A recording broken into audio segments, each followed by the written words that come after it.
Tēnei te mi aroha kia koutou, no mai haramai. Welcome to the Kia Ngawari Podcast. This podcast is dedicated to exploring the history, the stories and people of the Church of Jesus Christ of Latter-day Saints here in Aotearoa, New Zealand.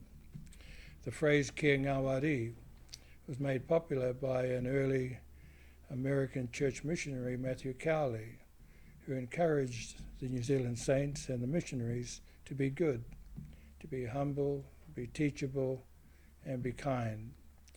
My name is Selwyn Katene. I have a PhD in history, academic, author, and I'm the host of the Kia Ngawari Podcast. The episode we're talking about today is entitled New Zealand Missions.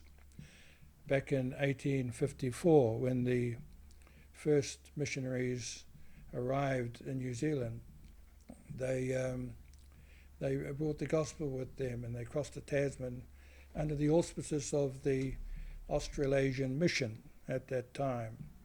And the mission was the Australasian Mission up until 1898, and at that time it was separated. So the Australian Mission became a separate entity, as did the New Zealand Mission, a standalone autonomous entity itself.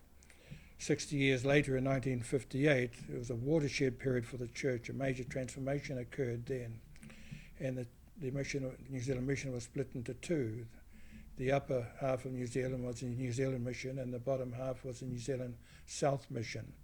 And in 2013, a third mission was created, based in Hamilton. Can I just interject there a moment? So when I might say that the first time a third mission was created was in 1977, when the Wellington Mission was divided in half, and the Christchurch Mission was formed under the presidency of Ivan Radman and then Philip Sontag, and Stanford Bird had the Wellington Mission. So the South Island, for that period, or for a period there, was divided in two. By the time I went to Wellington as the mission president in 1995, it had been put back together again, but there was a brief period between 1977 and I think about 1990 when there were three missions, but they were Auckland, Wellington and Christchurch, and then it was returned to Auckland and Wellington, and as you say, in 2013 they divided it in three again,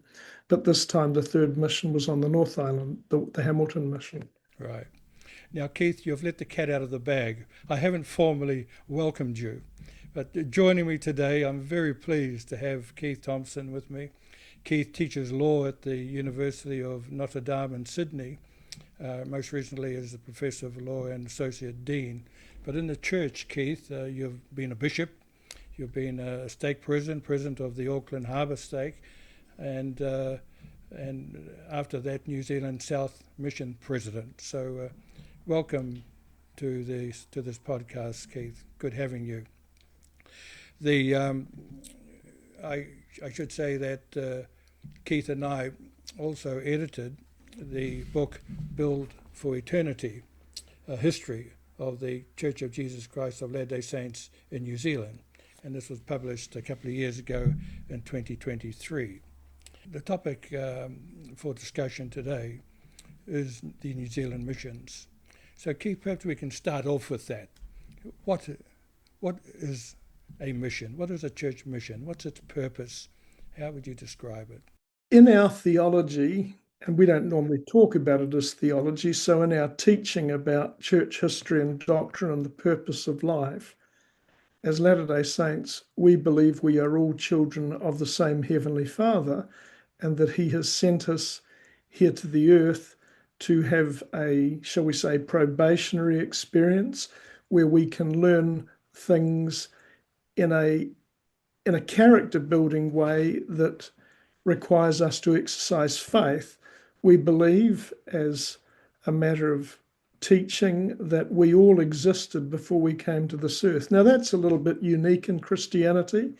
I think when other Christians turn their mind to that, they accept that Jesus Christ existed before he was born on earth, that he was the Word of God, but they they don't understand that we were all brothers and sisters and that Christ was our elder brother, as we say. Part of the purpose of our coming here is to learn to live by faith and to choose righteousness and to live by faith. Some of us necessarily, because of the veil of forgetfulness that enables our growth by faith, we lose our way. And so the purpose of a mission in our teaching is to enable all to relearn and understand this teaching that we are made in the image of God and that we are his spirit children, and he's given us this opportunity to grow more like him during our time on earth. And so we serve missions so that we can take that good news, which is a familiar phrase, the gospel, which means good news, to everyone, that we are, that death is not the end, that we are going to live on, and that how we live here has a significant effect on the opportunities that will come to us after this mortal life, hereafter. So prior to 1958, the New Zealand Mission administered the affairs of the church. It was an autonomous body. The mission president was the head of the church in New Zealand. And then in 1958, we had the creation of stakes, which in and of themselves became autonomous. What's the difference between a mission and a stake? Well, as you've said, Selwyn, during the early period, the mission president exercised all ecclesiastical authority over the local congregations and over the mission force that he was called to lead. But when the church started creating autonomous stakes, the mission president retreated and cooperated with the stake presidents, and he would provide missionaries who would help them build their units and grow their numbers and develop their strength. But in the parts of the church where there weren't as many members, the mission president with his missionaries would lead the church as he had done before these autonomous units we call stakes were created. And so we created, as you've mentioned, the first stake in New Zealand in 1958. And if I remember correctly, and you can correct me, its jurisdiction was basically half of the North Island, which meant the mission president was a cooperative leader with the Auckland, New Zealand State Presidency in respect of that jurisdiction, but he continued to have full ecclesiastical and missionary training jurisdiction for the other 3/4 of the country. You're right, the Auckland stake, which was headed by George R. Biesinger, and the first councillor was a New Zealander, Bill Roberts, and second councillor was a former mission president, Stanford Bird. According to church history, that stake, the Auckland, New Zealand stake, was one of the biggest stakes in the world, in the whole church. In fact, there's a story about George R. Biesinger. When he went to a general conference one year, there were two men that came up to him and wanted to speak to him. One of them was Howard W. Hunter, stake president of a California stake, and the other was Nathan Eldon Tanner from the Alberta stake, both large stakes, but not as big as New Zealand. But they wanted to meet George R. Biesinger because they wanted to know the guy who aced them when it came to being able to provide administrative success within their jurisdiction. So stakes essentially are different from missions. Missions, they focus on missionary work. Stakes are more administrative units that include wards. Probably a stake is comparable to a diocese, and wards comparable to parishes. And so in that sense, they work in partnership, they work together collaboratively. And since 1958, we've had a proliferation of stakes. I think currently there's about 30 plus stakes in New Zealand and 3 missions, as I did mention.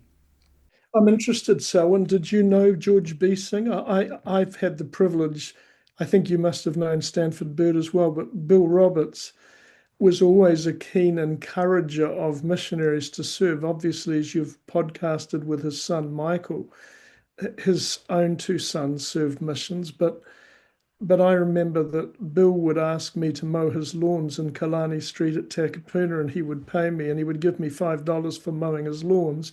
And he said, but that's not for spending, Keith, that's for your mission account. And I remember him well. And then when I was called on my mission, it was Stanford Bird who presided and who was my trainer and mission leader in Wellington when I went there on January the 2nd, 1978. Look, Keith, let's look at the time when the first missionaries, Augustus Farnham and William Cook, arrived in Auckland in 1854 to introduce the gospel to New Zealand.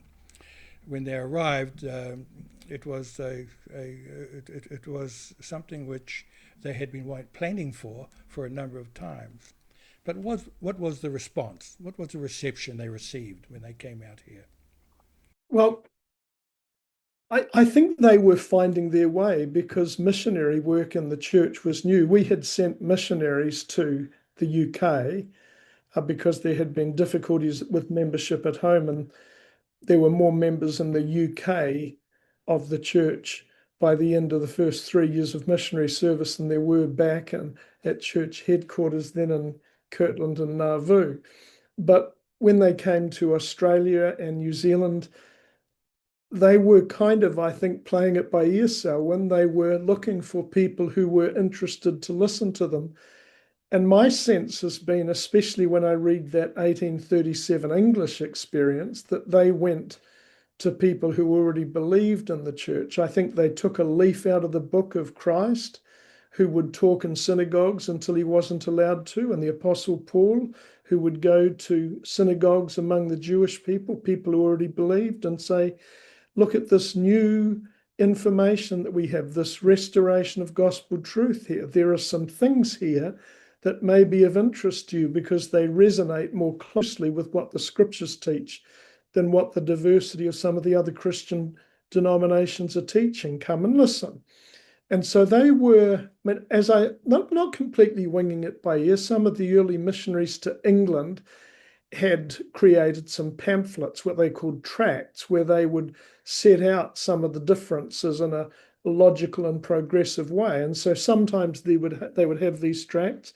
I don't think they had as many copies of the Book of Mormon with them. We used to give them away when I was a missionary, but I think if they had them, they were precious and they were expensive, and so they would try and sell them to show that there was an additional book of scripture. Now, that was the main novelty, I think, when they taught. They taught the Book of Mormon, that our Father in heaven has sent prophets to all of his children. This Book of Mormon that we have is an account of his children on what became the American continent. They immigrated from the old world, from what we now call Palestine, in the late 6th century BC, and they came to America and they lived the law of Moses. But most famously, they had a visit from the resurrected Christ. He had said to their fathers by prophets that he would visit them, and he did that after his resurrection. We think pretty much a year to the day on the Passover feast, and visited them in the ruins of a temple. And so they would tell the people of New Zealand, we have this additional revelation and teaching from Christ. It's completely consistent with what he taught and what's come down to us in the New Testament. But wouldn't you like to read this? You're a believer in Jesus Christ. This would surely be interesting. Come and read, come and see, come and taste. And I think that's the way they probably ran it. So your thoughts? You've read it even more than I have. Interesting. I just wonder sometimes whether they knew what they were getting themselves into. 1854 New Zealand, of course, was still a fledgling colony. And it was an inauspicious beginning they had. I mean, a lot of the expat Brits were the settlers that they were frequenting with and making acquaintance with in the townships, where they set up lodgings and started to preach the gospel at street corners and so forth. But my recall is that they established fledgling communities in Kaikoura, down in sorry, not Kaikoura, Taiapoi, and also in Karori and Wellington, where when I grew up, my grandparents lived, and they never joined the church, but they were in one of the core places where it all began. But in those days, as in England, they encouraged people who joined the church to go back to the United States and join a stronger body, so they had a head of steam. But yeah, it was hard work, I think, and when they got a foothold, they worked in that place, and so Karori and Kaiapoi grew. It's interesting how many of those expat Brit settlers knew about the church. They had been taught or they had heard about it before they had sort of emigrated to New Zealand. But when it came to the Māori population, the indigenous population of New Zealand, it wasn't until 1814 when Samuel Marsden came to up north and had the first sermon at Christmas Day that Christianity arrived for the Māori people. And then after that, you had the Wesleyan missionaries come, I think in 1823, and the Catholics came 38, followed by the Presbyterians and others. And so by the time 1854 rolled around, the Māoris had become Anglicans, had already become accustomed to the Bible, its teachings. But what do you think the mission looked like? I mean, New Zealand Parliament had just opened up in 1854. There was a hiatus of 15 years when Farnham and Cook arrived in New Zealand. Farnham went back after 3 weeks. Cook stayed 10 months longer. And then for 15 years, the converts were by themselves, fending for themselves. There were a few of them. Most of them had They didn't have the internet or FaceTime or podcasts, Selwyn. And so it's family and friends became the source of converts. Yes. And in that sense, they were then encouraged to save their pennies and emigrate over to Utah, build the church up at the centre. And in so doing, they could progress in their faith by visiting the temple and taking the endowments out. And so for a long time, that policy meant that the church did not grow significantly in New Zealand. It had a skeleton crew of the people who were either unable to afford to go yet, or who, for reasons of caring for family members who were not members, did not want to go because they felt familiar responsibilities to stay at home. But they did their own work because they provided a skeleton that enabled fellowshipping of any new people that later missionaries brought. But as you've said, the missionary work was patchy, it was spasmodic. They didn't have the numbers that we are familiar with in this day. They would send missionaries to try and take care of a congregation and give them some strength and some reassurance that they weren't forgotten. But that was occasional. It wasn't constant. It wasn't a steady stream such as we see today. Well, they met a bit of resistance too, Keith. I mean, there was a bit of opposition from clerics, from the press, and one of the main reasons was the policy of polygamy. It created a lot of dissension and issues for them, even going into Parliament and telling Parliament there's an issue here with these Mormons coming into Karori. Let's just deal with them. I might say that was an issue right through the world. There was a polygamy case against the church in 1878 that went to the US Supreme Court in relation to polygamy. And as I've taught constitutional history in Australia, it is fascinating that extracts from that case would be used in Australian High Court decisions, famously one in relation to the Jehovah's Witnesses during World War II. And there were extracts from those judgments of the judges in the Supreme Court, and they were quoting judgments all the way back before the church began, saying that we need to have laws that can regulate these non-conformist behaviours.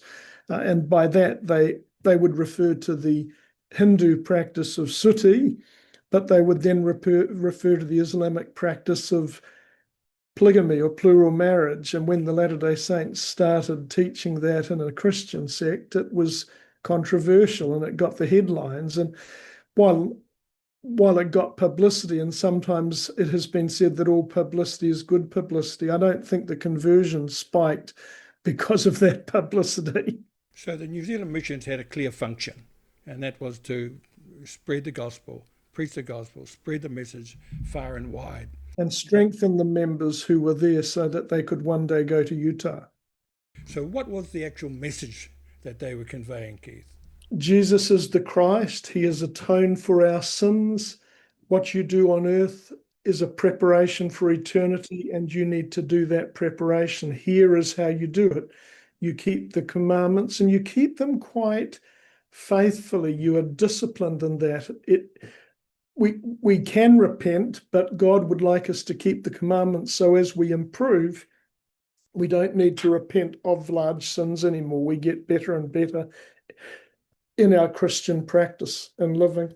One of the things that I remember on a mission was one of the two key aspects of teaching people.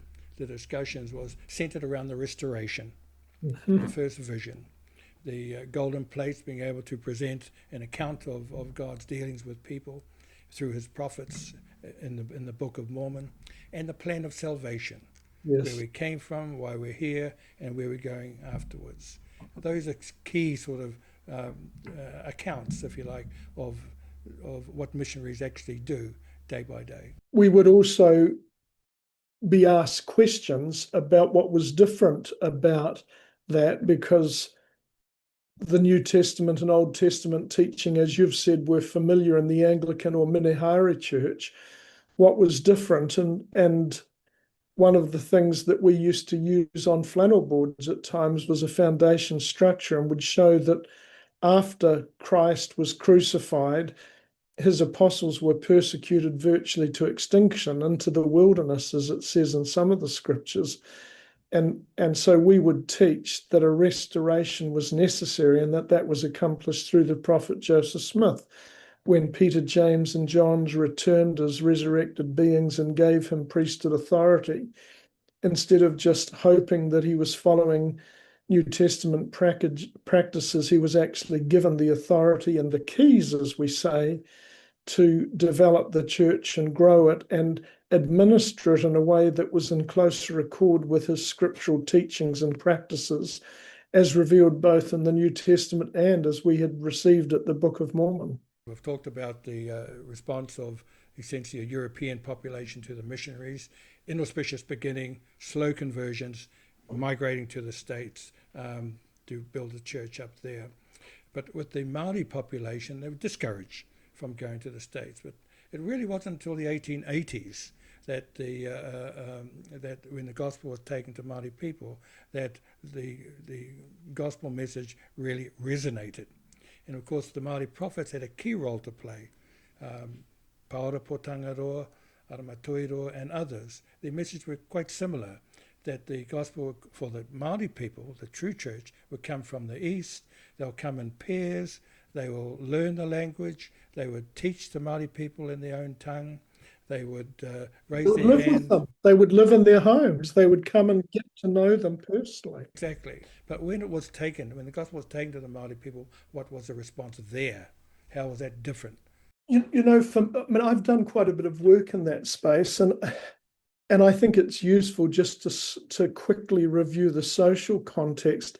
As you said earlier, a great many of the Maori people had joined the Anglican Church, which they called the Minihari Church, and so they knew the New Testament and they knew the prophecies. But as New Zealand's society developed, and as it became clear that the treaty which had been signed in 1840 was being disregarded, there was hope, I think, at first that their salvation or their redemption or the identity of the people would be in the church. And what happened in the Pororua diocese of the Anglican Church, I think, really struck a chord. The Anglican Church had been given by the Māori people of Pororua a large chunk of land with the understanding that this would be used by the church to build them primary, secondary school and a college or university. But it wasn't used that way, and a group of the Māori people then brought a court case in 1877 to the Supreme Court, which was heard by the Chief Justice of the time, Chief Justice Prendergast, and he heard this case, and he was very condescending to the Māori people of who brought this case. It's called We Parata versus Bishop of Wellington.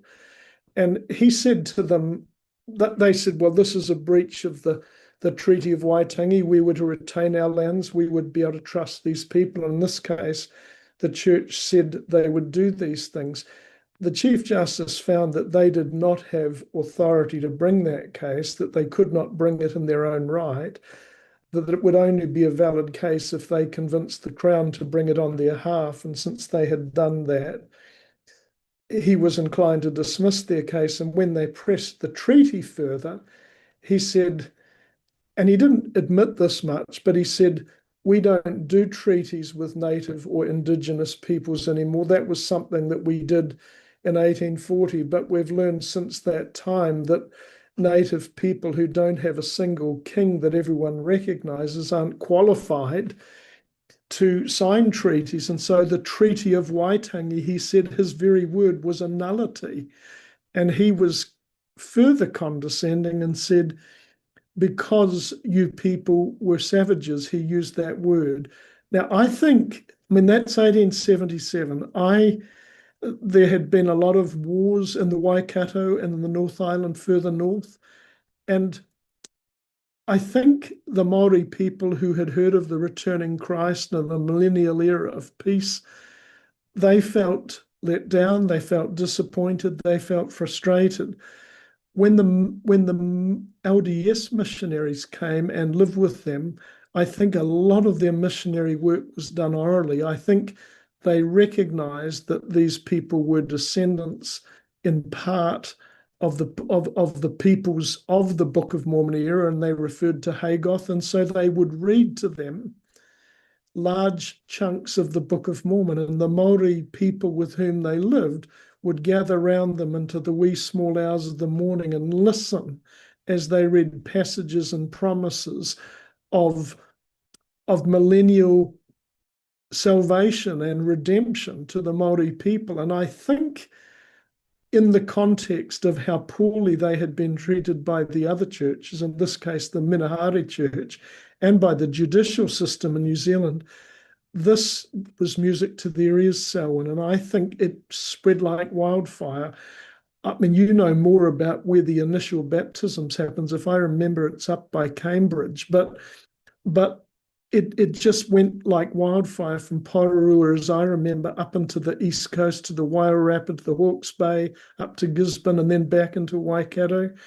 And within 4 years, there were 4,000 members of the church. It's just huge. I've done a little bit of sort of population stats. I mean, the Maori people were maybe as many as 250,000 when the first colonists started coming, but they got absolutely wiped out by the European diseases, measles and so forth. And some accounts suggest that their numbers dropped to less than 30 or 40,000. If that's true, then by 1885, and that 4 years after the first Maori baptism, the church had, 4,000 out of 20. Is it a quarter? Is it a fifth? Is it a tenth? It's a big chunk of the Maori population had joined the church because these missionaries were teaching a gospel from scripture that was clearly Christian in origin, and they were saying millennial things that captured their hopes. And it went like wildfire. But Selwyn, you can add to that. I know you know a lot more about it in some of those places than I do. Well, the breaches of the Treaty of Waitangi created an environment conducive to the missionaries reaping success. Yes. You know, the field was ripe, ready to harvest. White, ripe and white, yes. And in that sense, the church exploded in its membership and interest from the Māori population. But the missionaries worked hard, and the missionaries were friendly. They were older men generally who had left their families back in Utah to come out to serve missions, and so they were people who understood and tried to get behind the issues which many Māori people faced.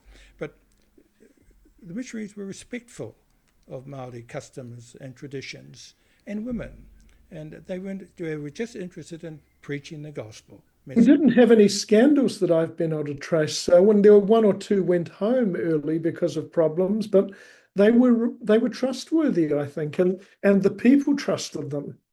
Well, scandals were conspicuous by their absence, but let me read you something which a Wairarapa Kaumātua Piripita Māori said about the missionaries. He said, "Two strange men came to our home. There was something very different about them from our ministers. We have been in the habit of building homes for our preachers and fed them a little bit better than us ordinary folks. But when these things were offered to these two preachers from a strange land, they said, 'No, we are your fellow servants. We are here to do you service, your equals, not your superiors. Let us eat with you and of what you eat.'" That humility, yes, that modesty and authenticity, I think resonated with the Māori people, who were disillusioned, despondent. They'd been alienated from their land, and they were ripe to be told and preach the gospel of Jesus Christ to them. What I found interesting too, Keith, was that the missionaries were adaptable.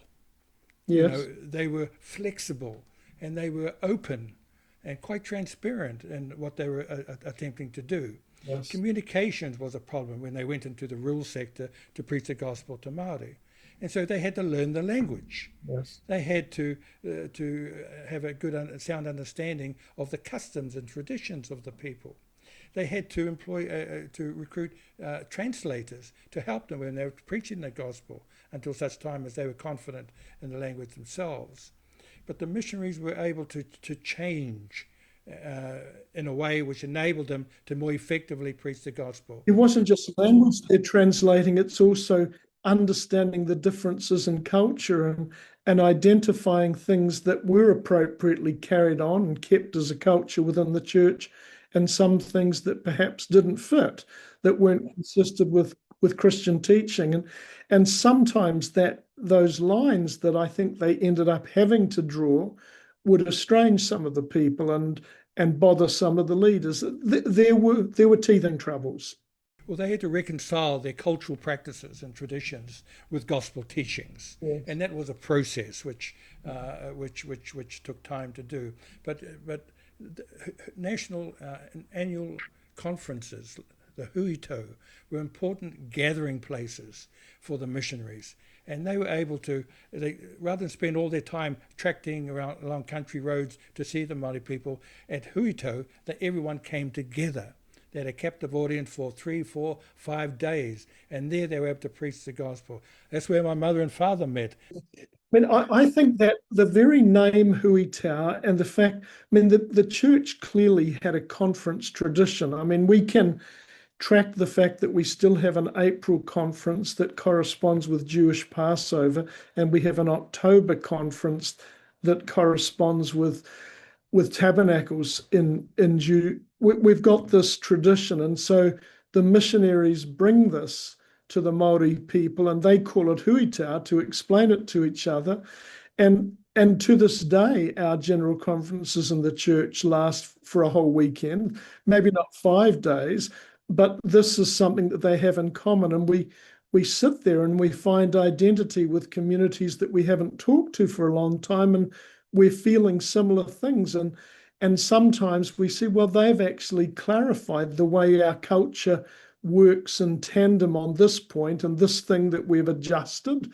And I think I don't think it was a frictional experience. I think when they got there, they felt the spirit, some might say atmosphere, we would say more of the Holy Spirit sanctifying and developing them, and they gradually come together. And so huitau was a way of strengthening the base and solidifying the fundamentals and learning to follow national leaders and international leaders, which, I think it's true. When you look back at Waitangi Treaty, it had been quite tribal in previous times. There was a hierarchy, but there was no senior leaders. There might be some that were a bit more militant from time to time, but we try and get along. But when we go to huitau, we just have everything in common. And they did their food in common. These were feasts as well.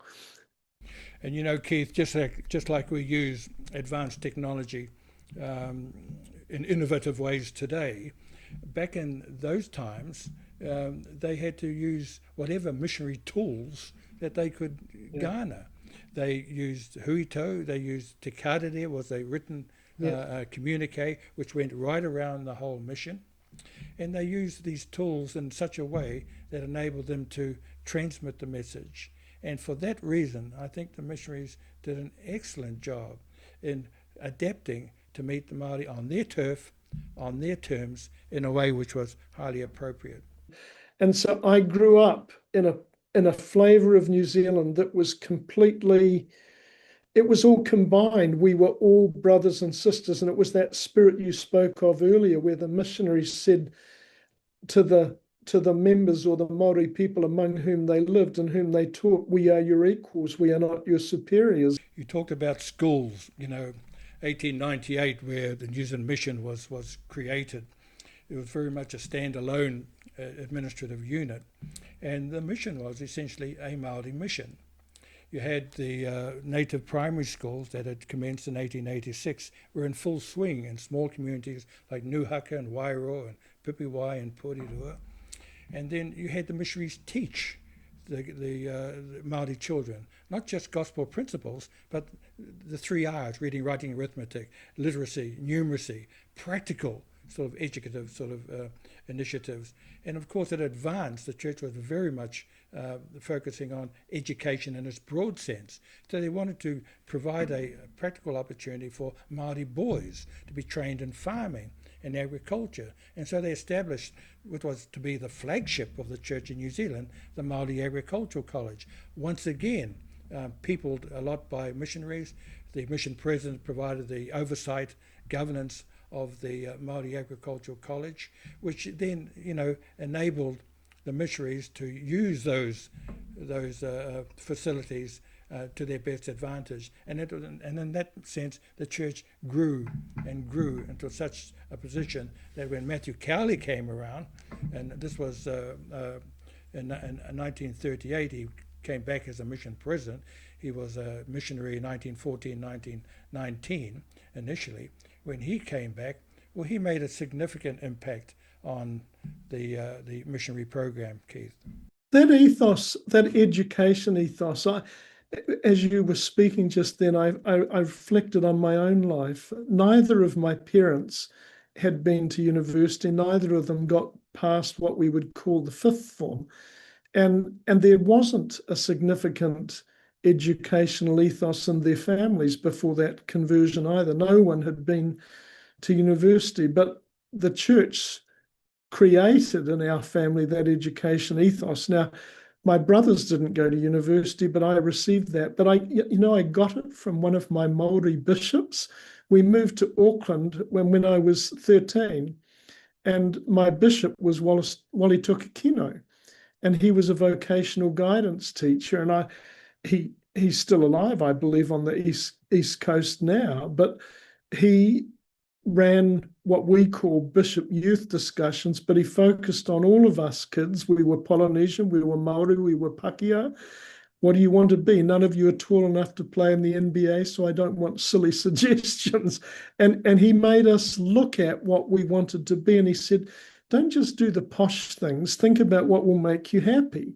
And I can remember making a list of careers because of his inspiration there. And he did it 3 weeks in a row. And I came back with a list, and I wasn't going to be a lawyer at the beginning. That was the fourth thing on my list. But he made us think about what would make us happy and productive in our lives. And I tribute Wali Tukakino with my career. Now, it's fascinating. After I got my degree as a lawyer, my mother, who had never got one, went back to university and got a degree herself and became a high school teacher. All of that, I think, is sourced in this ethos of education that you speak about, Selwyn. And I mean, I look at one of your nephews who's dear to my heart, and who, with some assistance from some of the great trusts that came up after the compensation payments, has been to Stanford and did his master's degree in law at Stanford, and now practices in a New York firm, or an Australian firm within its New York office. And I just love seeing those are education ethos stories that are they're directly genealogical linked to this education, these primary schools that you speak of from the very beginning. The church treated everybody as equal and wanted to get them onto a level playing field. And Keith, when the people were trained and when they were educated, then the people were able to supplement missionary work. My great-grandfather served a mission, a 6-month mission. He was married with 2 or 3 children, but he left them to go on to the East Coast and up Western Bay of Plenty to serve a 6-month mission. So the people grew. Not only were they baptized and converted to the gospel, but they grew in character, in their understanding and their testimonies of the gospel. And their desire to serve others. You're talking about a service ethic. So we have an education ethic and a service ethic. I mean, my parents hadn't retired yet, and because they've seen people among them go off and give missionary service, they went off to London in 1987 and served a mission, and then they served another in Korea and then another in Samoa. And we grew up with it. It was part of, if you lived the gospel, as we would say, you got a desire for education and you developed deep in your bones a desire to give service to others. The missionaries, though, throughout the ages have had a lot of success, and in New Zealand it was no different. But challenges came with that success. Yes. I know for many of the missionaries, you talked about the effects of European introduced diseases. During the World War I, the missionaries were discriminated against because the US was slow to join the war effort and come into World War I. Missionaries had to deal with the influenza pandemic in 1918, had to deal with the Great Depression and other calamities. But one of the things which Matthew Cowley's legacy was built upon was his understanding of the people. In New Zealand, he had such a great understanding of Māori traditions and customs and practices. He loved the people so much, and he was able to do so much for them, not only in translating the Book of Mormon into Māori, along with the Pearl of Great Price and Doctrine and Covenants, but he was a fierce advocate to assisting the people meet their temporal and spiritual needs. You've reminded me, and maybe this is appropriately shared here. One of my dear friends and mentors through my life was Glenn Rudd, who was a Matthew Cowley missionary from that 1938 mission period. And Glenn Rudd told me a number of stories about Matthew Cowley that really bear out that how Maori and how part of the people he became.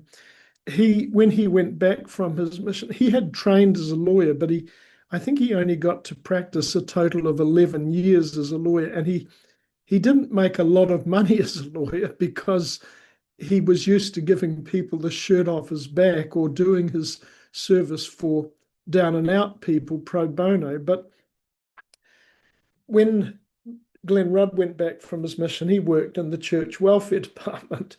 And Matthew Cowley would call him from time to time and say, "Can we have lunch?" And there's several lunch stories that I won't tell you, but one that I just remember vividly when you were speaking was that Matthew Cowley was in need of a refrigerator at home. He didn't have one or it had broken. And he said to Glenn, "Do you mind if we take a stop by the hardware store? I need to look at fridges." And it came out in their conversation that he didn't have enough money to buy one. And so they went into the hardware store and looked at all the fridges. And while Matthew Cowley was looking at the fridges, Glenn Rudd engaged with the owner of the store in a lengthy conversation because it was getting embarrassingly long how long he was taking. And the owner of the store said, "I would like to give Elder Cowley a fridge."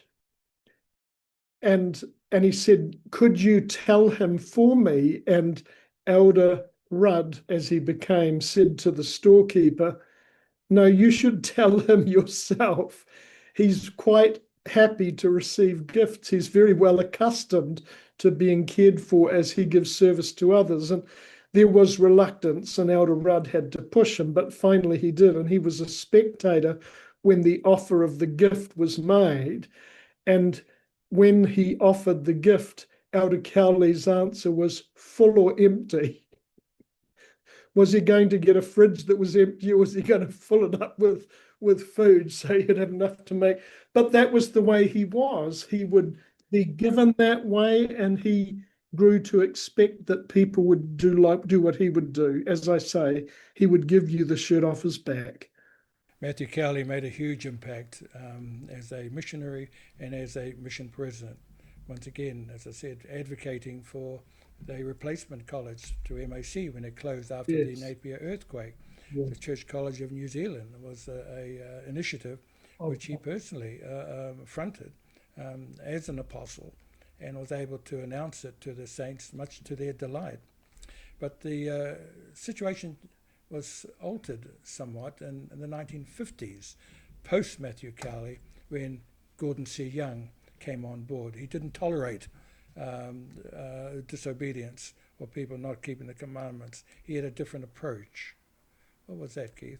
Well, I mean, for me, it has its genesis in this adaptation and experimentation problem that I noted from the early.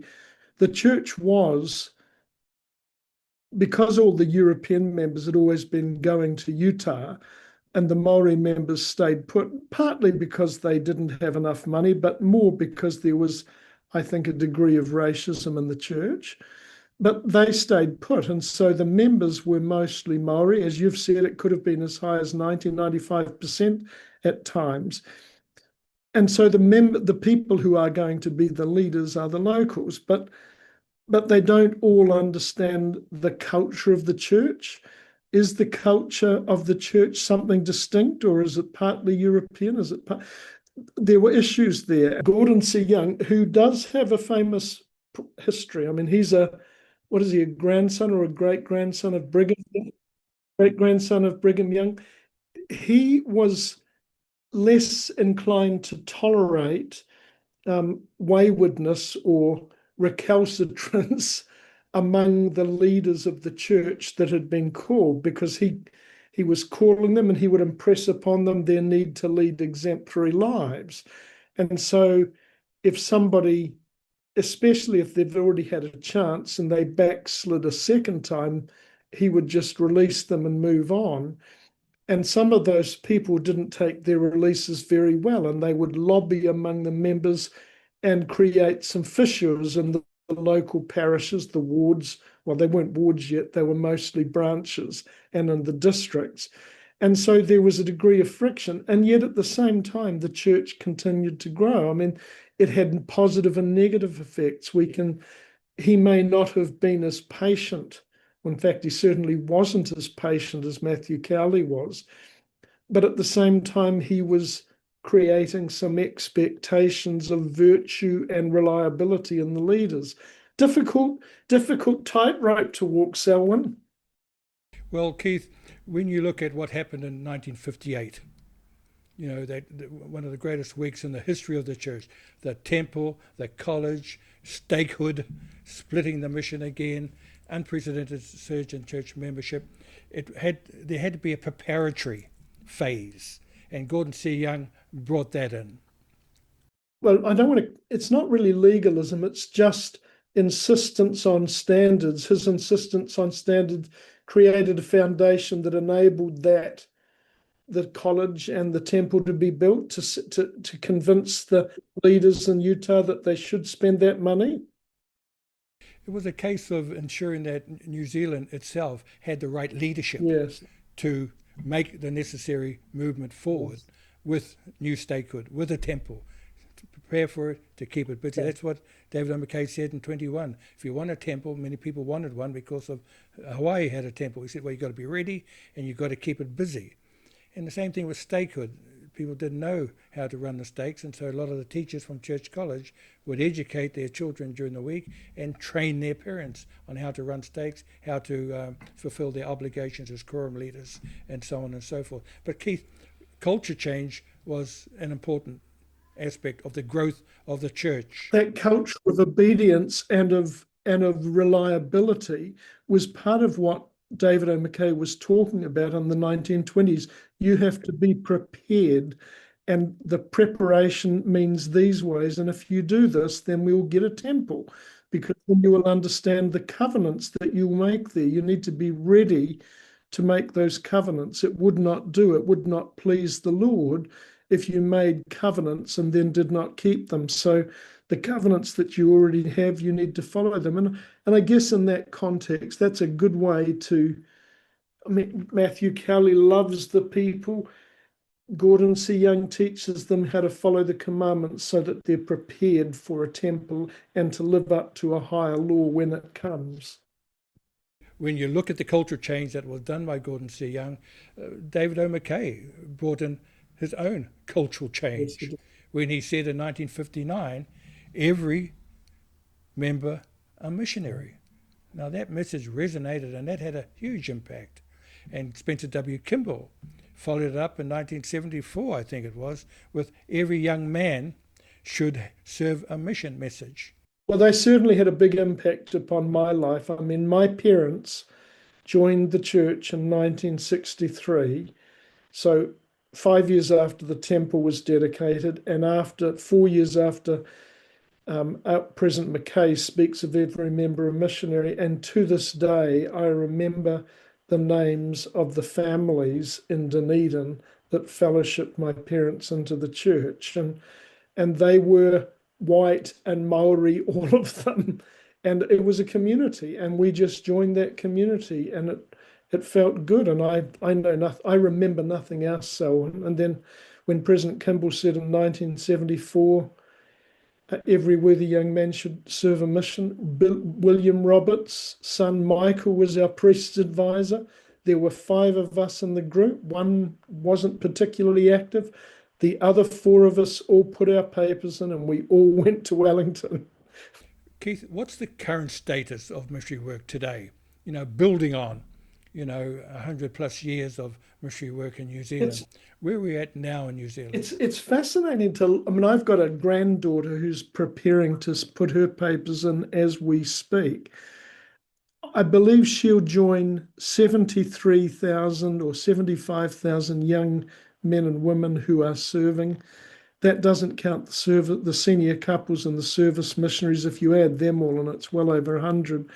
This ethic, this belief that we need to have an apprenticeship and service, that's the way I read it now. I mean, I have presided over missionaries, and they've now got grandchildren who are well, they've got grandchildren, and they've got a lot of children that have served missions. If I count them up, there's more than 1,000 that have gone on missions from those. And it's stunning to me to see the generations of righteousness that come because of this service ethic and this desire to go out and be with other people.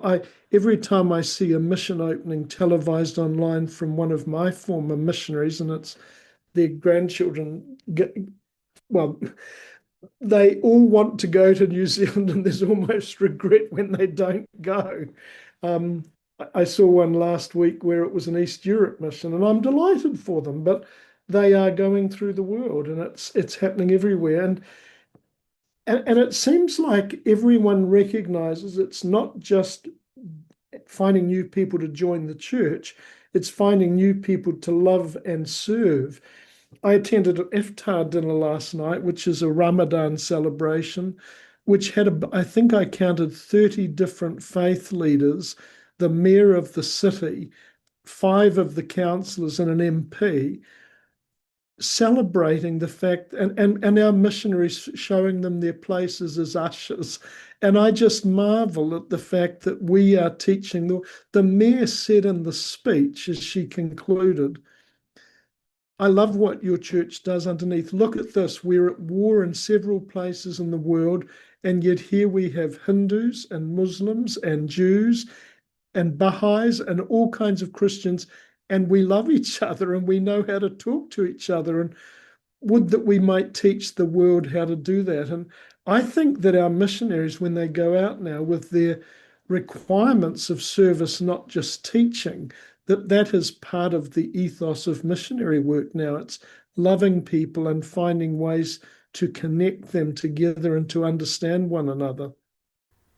One way of connecting is through advanced technology, new discoveries, new innovations to the benefit of promulgating the gospel message. I noticed last night, and this name it will resonate with you.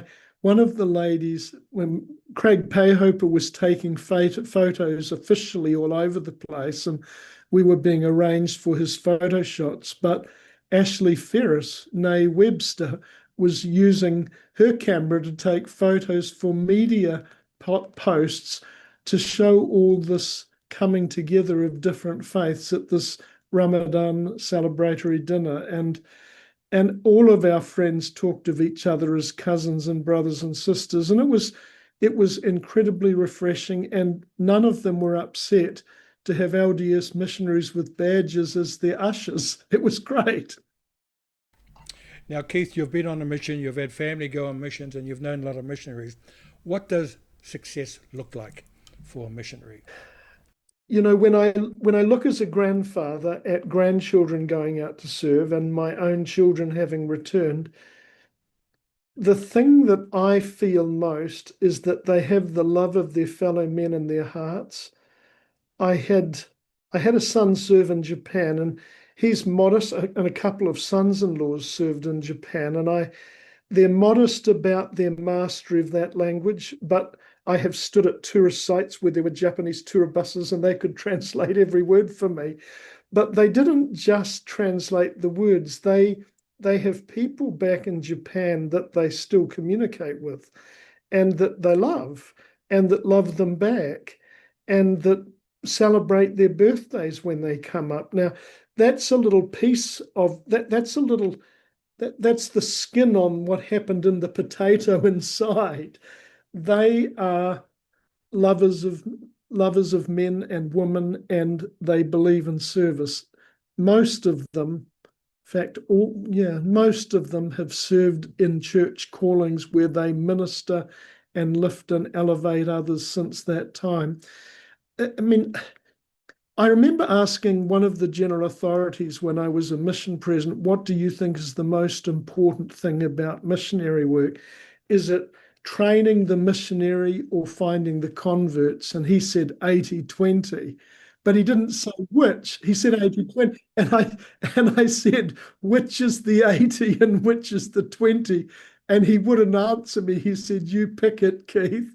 And what he was really saying is it's a blend. It doesn't matter which one it is. But I think he really meant that it's what gets into the soul and into the marrow of the bones of somebody who catches the spirit of doing that work. Keith, when I went on a mission, I was given three things: the standard works, a concordance on gospel topics, and a journal. Why is it so important to remember, your mission, to record event? I thank you. I have a journal. In fact, I have 3 volumes. I won't say that I kept mine every day either. And some of the spiritual highlights that I had, I recorded afterwards. But one of the things when we did that book together that I wanted to do in the article about missionary work was to say to everybody who will read it, but to everyone who's listening to us, my stories are my stories. They are my experiences. They are part of who I am. They're part of the fibers of me, spiritually and physically. But every single member of the church has some stories now. And even if you haven't written them up at the time, maybe something we've said when we've been talking today has triggered you in a good way, and it's reminded you of something. I challenge you, if you're watching, to just pull out a blank sheet of paper and write down the thoughts that came into your mind from your life, and then write it up a little bit so that you can tell your family about the experiences that you've remembered from your service. And it may not be your service as a missionary. It may be something that a missionary did in conjunction with you or your family that you felt has blessed your life in ways that you can't count. Talking to Selwyn today reminded me of Glenn Rudd telling me that story about Matthew Kelly and the fridge. And it captured that because it tells the man's expectations of treating each other kindly and appropriately. Obviously, the hardware man had enough money to give him the fridge, and Matthew Cowley wasn't well financially put together. But I've remembered that because, I mean, I never met Matthew Cowley, but I've read the books about him, Man of Faith and Miracles. I've had Glenn Rudd tell me umpteen stories about him, and I've heard many others, as some of you readers will. But I love those stories, but I love them more because it tells how a white Pākehā American man got infected with love and the service of others and of the love of Jesus Christ, and how that can get a hold of all of us, and it's never a bad thing. It's just good to the bone. You know, Keith, everyone has a story. Every family has a story. When I look at church history, the history of the church in New Zealand, it's the history of many families. Yes. Right from the early days right up to today and further afield. You know, we've got Tamaniki and Mokopuna that are, you know, yet to realise their full potential, and along with other descendants. But Keith, what is the most memorable experience you can remember as a missionary or mission president?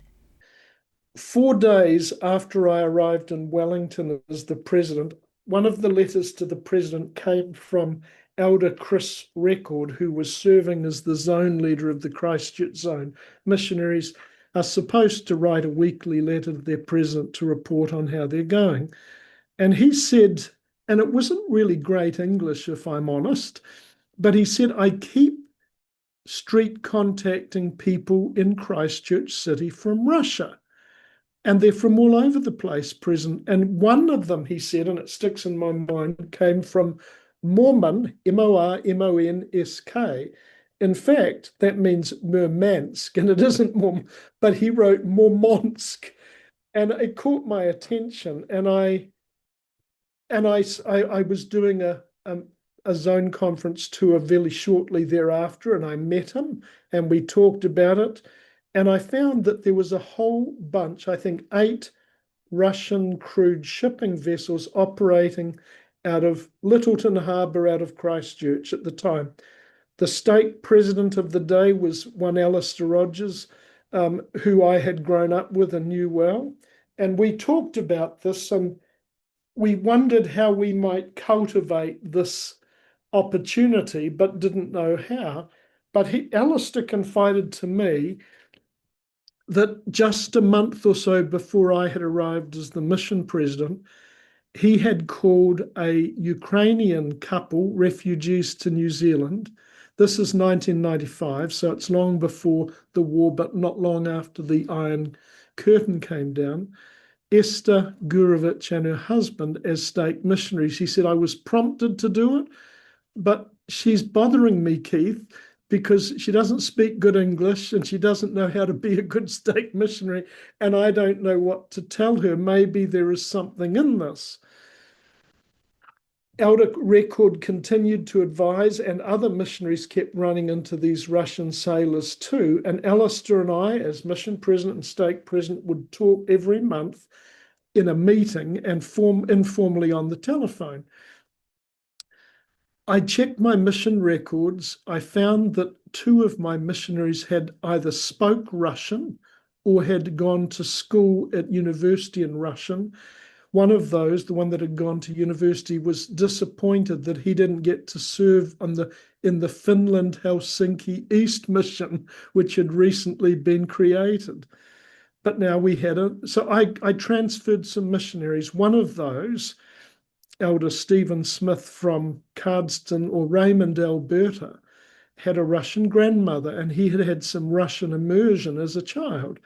Now, just by the by, he was the first president of the Dunedin stake, even though he came from Dunedin. There were little wheels and wheels that happened out of this, and he still teaches law at Otago University with his wife Kimberly, and their children mostly have served missions now. But Stephen and this other missionary and 2 others that had an interest, I transferred in.